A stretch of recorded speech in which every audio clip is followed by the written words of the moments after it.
श्री हरिवंश राधा वल्लभ। रजनी जी सहारनपुर से। राधे राधे महाराज जी। महाराज जी कोटि कोटि प्रणाम। महाराज जी हमने अपने घर के मंदिर में अपने माता पिता जी की छवि विराजमान करी हुई है जो श्री जी के चरणों में चले गए हैं। कुछ लोग कहते हैं कि पितरों की छवि ठाकुर जी के साथ नहीं रखनी चाहिए, कृपया मार्गदर्शन करें। अगर आपकी भावना की हमारे ठाकुर जी हैं तो कोई परेशानी नहीं है।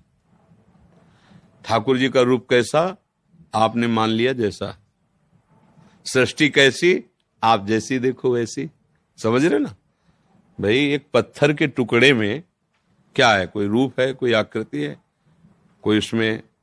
लेकिन हमको जब कि हमारी देवी जी हैं, हमारे भगवान, गांव में देखो ना अधिकतर जो है गांव के जो मंदिर हैं जिनमें पूजा वो सब ऐसे ही है और सारी कामनाएं पूर्ण होती क्योंकि उसमें भगवत भाव हो गया।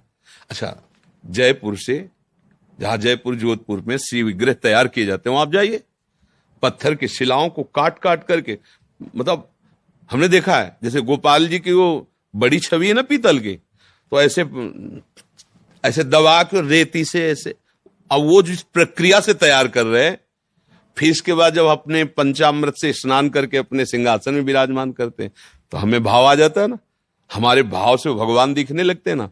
तो जब हम पाषाण के विग्रह में भगवत भाव कर सकते हैं तो उस रूप में भी भगवत भाव, अगर भगवत भाव कर रहे हैं और उनका गुरु और भगवान में अंतर होता है क्या? तो गुरु और भगवान में जब अंतर नहीं होता तो प्रश्न ही नहीं बनता। गुरु गोविंद न भेद कराई संतत सकल सुनो चितलाई।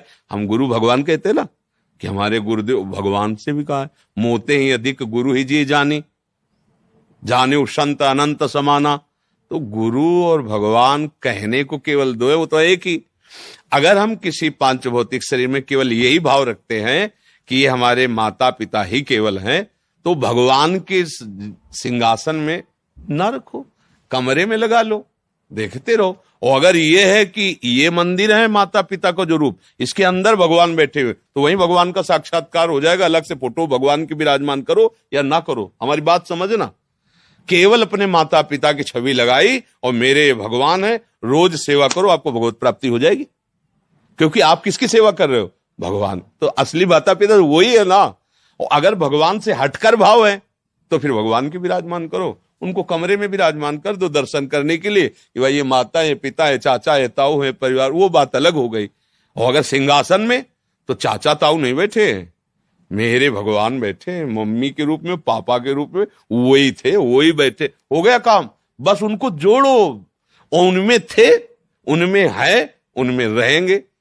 भाव करना है, भाव कर लिया तो पाषाण से भगवान प्रकट हो गए, खंबे से भगवान प्रकट हो गए, कुत्ते से भगवान प्रकट हो गए, भूत से भगवान प्रकट हो गए। तो माता पिता के चित्र से काहे नहीं प्रकट हो जाएंगे? काऊ सो कहा जहां प्रभु नहीं वहां है, प्रकट हो जाए। पर बात समझना, हमारी आंतरिक बात समझ पाए। किसका प्रश्न था, आप समझ पाए? बस ठीक।